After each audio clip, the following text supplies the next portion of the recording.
My goal with sharing your book Okay. is to get it into the hands of as many young people as possible. People that come from impoverished, vulnerable communities that lack overall wellness education and access to resources that can change the trajectory of these communities. Yeah. Um, how do we learn to respect our bodies and respect trauma when Yeah. we've been taught not to? Hmm. Our people, in fact, have been instilled the complete opposite. Hmm. The idea of pushing your feelings to the side, overworking your body to exhaustion until it burns out, because all we know is struggle, fight, and hard work. Yeah.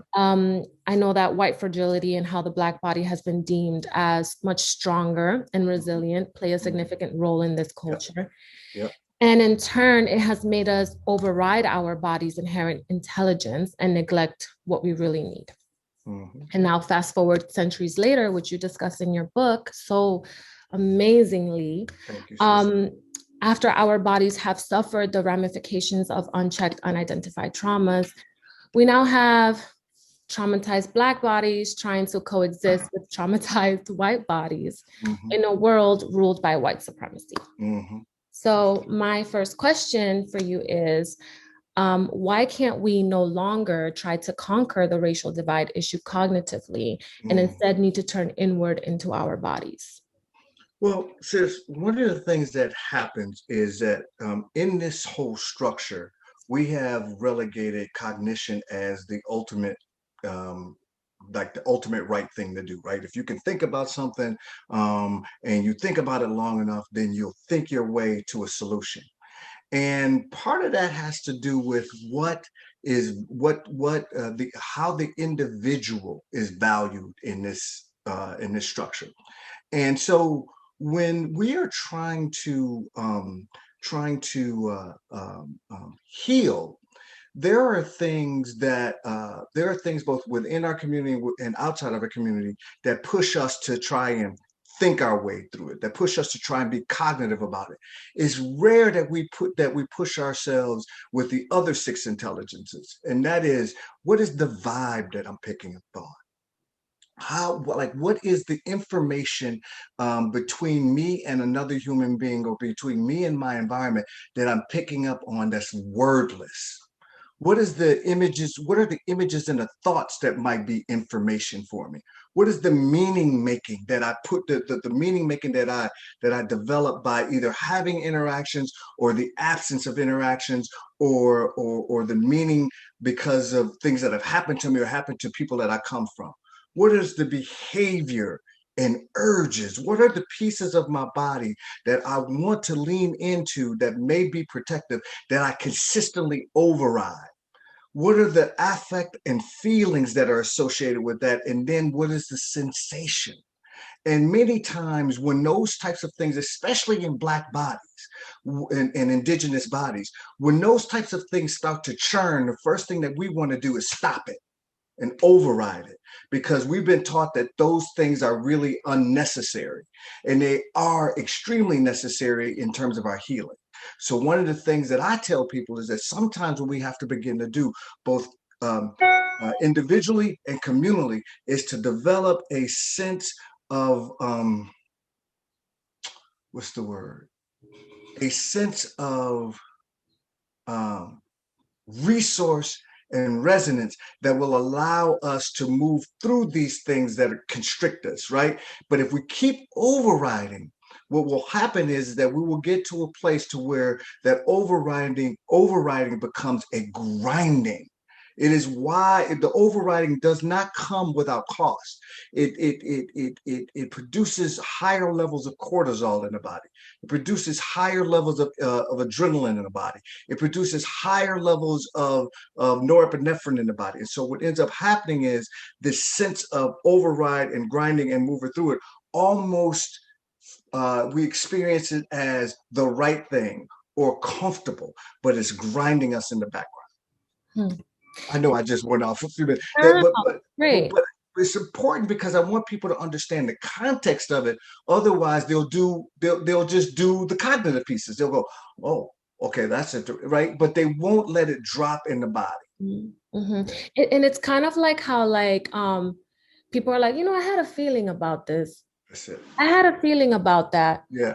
But then we constantly override that because we think that we tie that to like something mystical or something Yes. real, Yeah. when it's actually your body holds intelligence, and Exactly. you need to respect that. You have to respect that. And we've been in our peoples, right?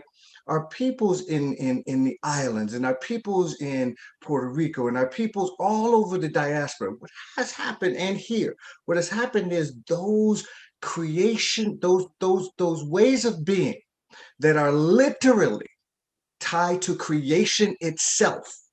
Right. Those things were beat out of us, were not beat out of us. Those things were attempted to be beat out of us, attempted to be raped out of us, attempted to be sold out of us, but it still was still tied to it. We're still connected to it. And so what happens is that when they come up, there has not been any room for those intelligences to to emerge. So when it shows up, we override it. And part of our work as bodies of culture, part of our work as Black people, is to reclaim those pieces, not degrade those pieces when they show up. When my mama says, boy, something don't feel right, rather than blowing that off, I go, oh, that's the intelligence of creation that my mama is tied to.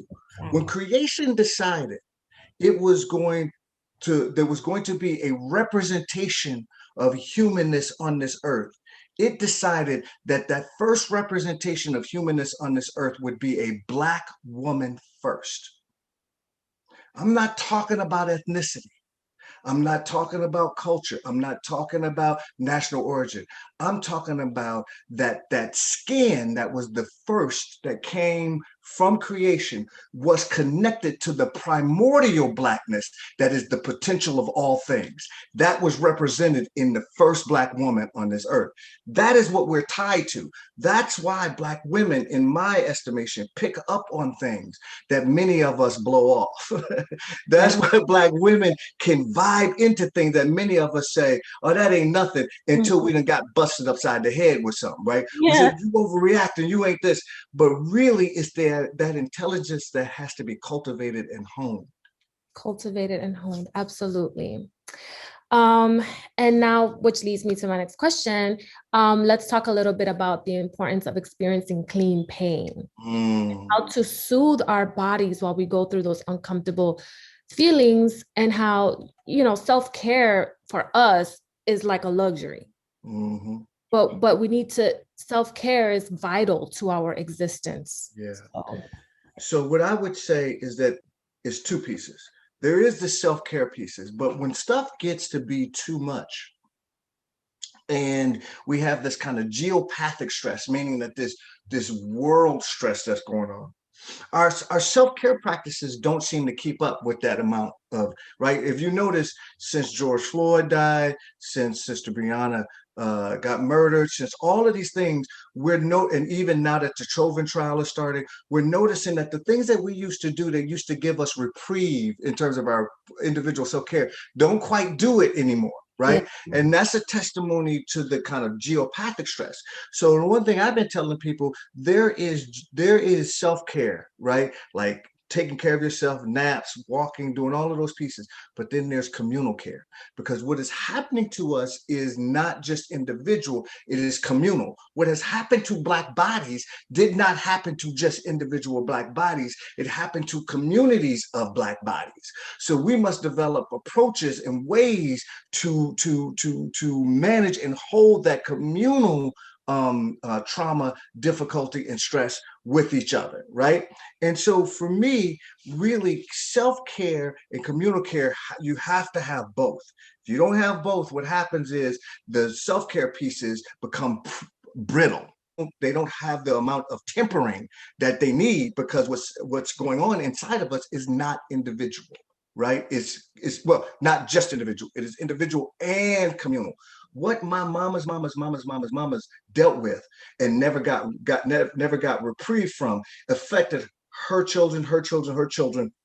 And by the time it gets to us, we only know it as notions, right? We only know it as constriction. And what we have to do is begin to reclaim those pieces and slow stuff down. Mm. That's the piece. In the slowing of the down, and in slowing of things down, there is this energy that begins to move forward, that begins to emerge, that frightens the hell out of us, because we understand that it's not just my own energy, it is also historical, intergenerational, persistent, institutional, and then my own personal stuff shows up, and I feel like I'm going to be engulfed. So when I'm thinking about self-care, I always have to add communal care to that piece. Yes, that's very, very, very true. Very important. Yeah. So now, beautiful segue to my next question. How can you explain how the emergence of a new culture, spoke about a healing culture, a new Yeah, culture, what does that look like, and who is in charge of leading that? yeah.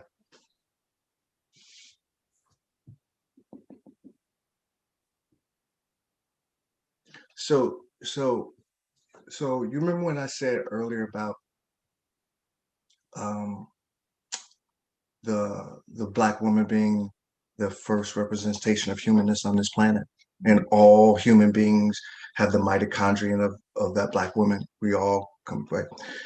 So there is a tying to um, a um, a tying to and a fetching that we're doing right now. We are going back and dusting off those things that we used to blow off and say, "Oh, I see what grandmama was doing. Oh, I understand that now." When my grandma from Round Lake, Mississippi, used to be in the house and we sitting in her lap and she's humming, right? And I got my head on her chest and she going, she's doing that. One of the things that I realized now is that what she was doing is, and she didn't notice, this is the thing that is tied to creation. She was actually vibrating my vagal nerve, right? So at the same time that she was humming, her and her vagal nerve was vibrating, my ears next to it has my vagal nerve vibrating, and it settles me, right? And so the people that are in charge of it are the people that do it. The people that are in charge of it are the people that go and reclaim it. The people that are in charge of are the people that say, "Come here, girl, sit down." You say, "What?" "Nothing. Just sit with me." And then before you know it, you lean. And before you know it, you rock it, right? And before you know it, you grunt. Mm, right? Those are the reclaimings that we have to do. And we have to say that is real intelligence, that is real knowledge, that is important. And those that go and grab it and bring it back and help us reclaim those pieces are the ones that are in charge of it, but they are not in charge of it in an authority way. Authority in communities is given to elders. It is not taken by elders. Authority in community is given to elders, because when we watch the elders take care of us, we are willing to give them authority. When we watch the elders brutalize us, we are not willing to give them authority. You also said something along the lines of like, instead of us belonging or relating to race, belonging to other things Yeah, in yeah. culture. I'm like not, I'm trying to No, pick I it up, got you. I know what you're talking about. you I know know what what you're I'm talking talking about. about. Okay. Yeah. Which I was like, So that is so real, yeah, because yeah. that's the See, way. yeah. So earlier when I said the piece around my skin, right? Your skin represents a descendancy, right? And what I mean by that is that blackness for me is not just skin, it is also cosmology, right? It is a tying to, and like the blackness is the thing of potential. It is not the absence of light. Light is in there, but everything comes from the blackness. Even when we're talking about, birthing children, there is a blackness of the womb that suggests potential. right? And to me, that's what Black people in general represent, and that's what Black women definitely represent for me specifically, is that idea of birthing a new or birthing worlds, right? And so for me, the so let me start with this. So my organizing rubric, right? The way that I organize things. So when I'm getting ready to talk about something or talk to people, what's going on in my head, if I never voice it, one of the things that's going on in my head before I even start something, or going on my body before I ever start something, is this: the white body deems itself the supreme standard by which all bodies' humanity shall be measured, structurally and philosophically. I just want you to pause with that just for a second. Just notice what happens for you when you hear me say that. That the organizing structure of this whole thing that we're seeing is the white body deems itself the supreme standard by which all bodies' humanity shall be measured, structurally and philosophically. And so what that means is the moment that white people ushered in the idea of whiteness, not the idea of culture, but the idea of whiteness as a shorthand for humanness. This is what everybody needs to understand, is that the idea of whiteness is a pigmented shorthand for who is human and who was deemed not to be human. So the pigmentation, not the language, right? Not the necessarily the cultural pieces, but the pigmentation could tell you whether or not somebody was human or not based on how dark they were on that thing. That is an insidious notion. That insidious notion got woven through the knowledge helix of Europeans, and that knowledge helix they created around science, around education, around economics, around militarism. You understand what I mean? And that notion then got beat into us. So that's why we trip in our different cultures around colorism, around who's light, who's dark, who got big lips, who got little booties, all of that stuff. We end up internalizing it, and then by the time it gets to us, it looks like culture. But it actually started off as a trauma response to the vertical hierarchy that white Europeans put into play in order for them to get rich, to get fat, to steal land, to enslave. Do you understand what I mean? And so part of what we're doing now is figuring out, okay, there's this hierarchy there that I have ingested from my mamas. They had to do that in order to survive being raped for 200 years, legally raped.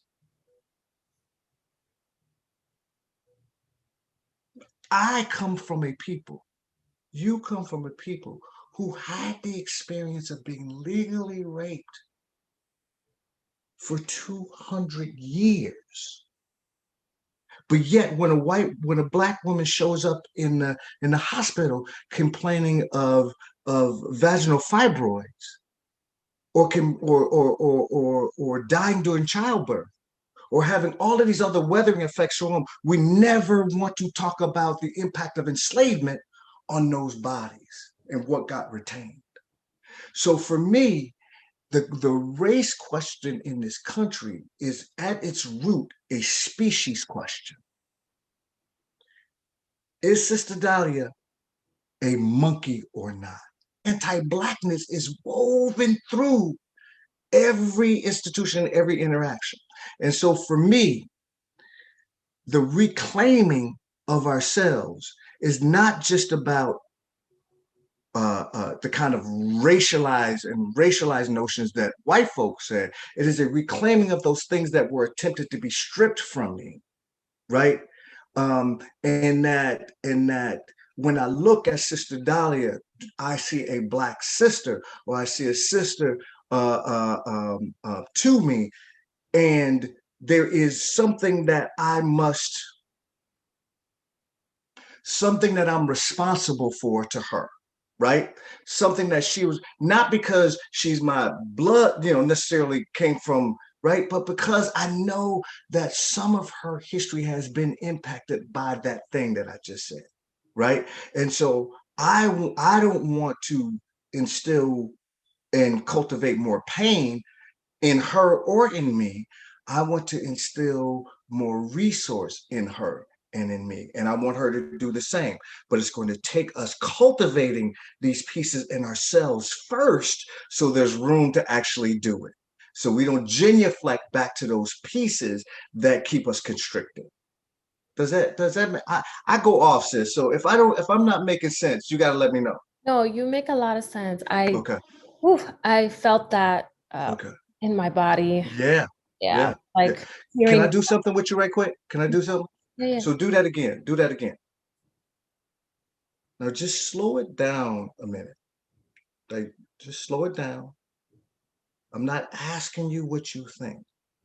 I'm asked when we do stuff like this, many times it's because our body, parts of our body is calling for some type of support.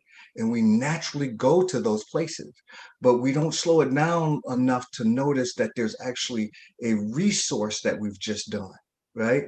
So just as you notice your hands on your chest, notice what was beneath it that was calling for support. Was it a royal? Was it like a rock? Was it a movement? Was it a wisp? Was it an image? What did it stay in one space or drop down into your belly? Like, just take pause for a second and just notice what was underneath your hand that made your body said, I need support here.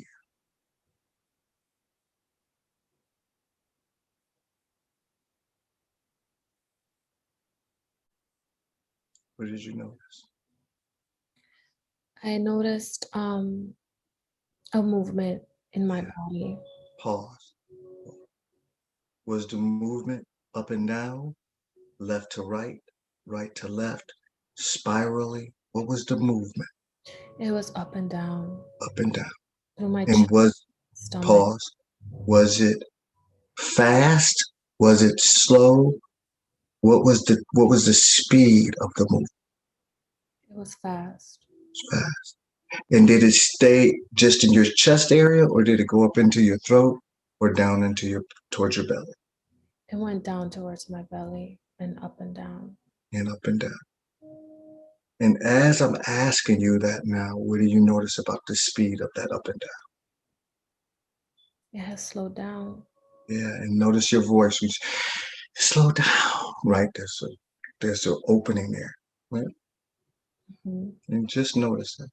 And notice your hands on your chest, and then notice the part of the up and down in your belly. What do you notice in your belly? Right now, it's much more settled. Much more settled. And how do you notice the experience that you're having as settledness? What are the indicators that you are keying into that says that's a settled experience I'm having? I feel more grounded. It's Yeah, just, yeah. I just feel a lot more chill. You're more chill. Yep.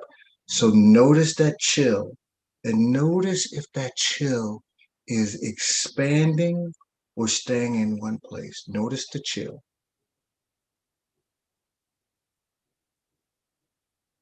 It's expanding. Yeah, let it expand. Let it move.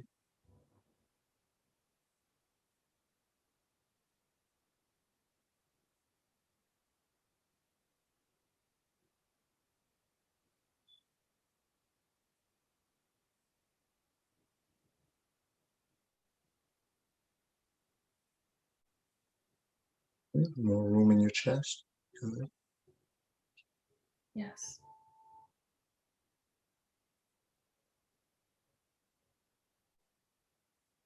I got you, sis. I got you.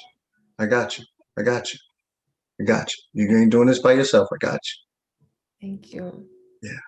Yeah, thank you. That would have been going on if we had just kept going on with the narrative. That would have been going on. That's the reclaiming I'm talking about. Those type, you see what I mean?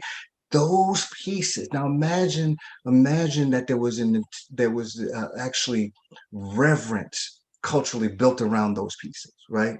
And beginning to own and work with those pieces. Imagine if your sister or your mama knew that, and when she could catch it, she just put her hand on your back while you were going through It would it. change. It would just change so You much. see what I mean? Because like that, when you were talking to me about um like how race came about and Yeah, what you were talking to me about earlier, I felt so much pain and that's I it. felt so much constriction. That's it. I could imagine that somebody being put in the position like going against Yeah, police enforcement, how that would yeah. make me want to fight. That's it. That's it. But as opposed to just sitting and Yeah, allowing the yeah. feeling to flow through your body. Right, I right. felt, as you were walking me through it, I felt like my limbs got loose, That's it. so much That's it. stiffness in my body. That's it. Like That's it. it would just change so much. Yeah, You said my mama and my sisters, like, yeah, yeah. just the amount of stress and anxiety that my mom Every day. lives with every day. And that's the piece, sis. The reason why I'm saying this to you is that that's the piece that when we're dealing with that stuff, the reason why we experience so much in that is that it is not just our own experiences. It is the experience, it is the historical experience is that our people never got reprieve from. So by the time it gets to us, we're holding that piece too, right? It reminds us of things, and even because we don't have an articulation in the context for it, we think it's just us. We're going crazy individually when it's all of that. There's so much race has a 400-year-old charge to it. That's what I'm trying to get people to understand. It has a 400-year-old charge. And so when we come face to face with it, we have an experience that we're going to be taken out and taken over. So what we do is we go, I ain't gonna fool with that. I'll just override and keep moving. And so that's why I've been talking to people about we got to create spaces. Like if somebody is doing protesting, I don't want them to uh to breathe. I don't want them to do shit that I'm telling them to do, right? I want them to be on guard and ready, right? But when they go home, when they get to a place of relative safety, I want them to then do the pieces and allow that energy to be shaken out, wailed out, cried out, griefed out, whatever it is, right? When you're in the streets, I want you to be on guard and I want your head on the swivel. When you get home, and see, this doesn't happen. We are in the streets the same way we're in our house. Right? We're ready to fight at home more than we're ready to fight outside. With people that we're supposed to be loving, right? That's the grinding effects Yeah. of racialization, Yes. right?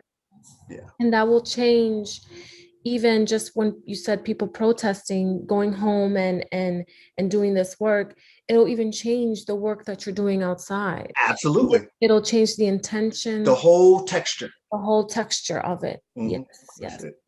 Resmaa, we run out of time, but it was beautiful. Sis. Thank you so much. Thank you, I'm sister. very Thank you. excited for the people to see this. This is so important and Yeah.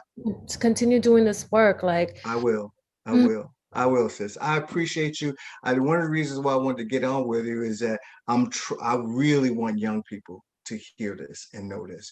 And so when I saw you, you reached out, I saw you with the book and everything. I was like, okay, there's a young person I can because I'm an old dude, right? So I when I see young people getting it and finding some value in it, I go, okay, let's do it. So just let me know how it goes, and then we'll go from there, sis. Keep yes, doing what you're doing too. thank you so much. I want the girl in the Bronx in the hood to want to That's go it. watch my grandmother. That's it. That's it. That's That's it. it.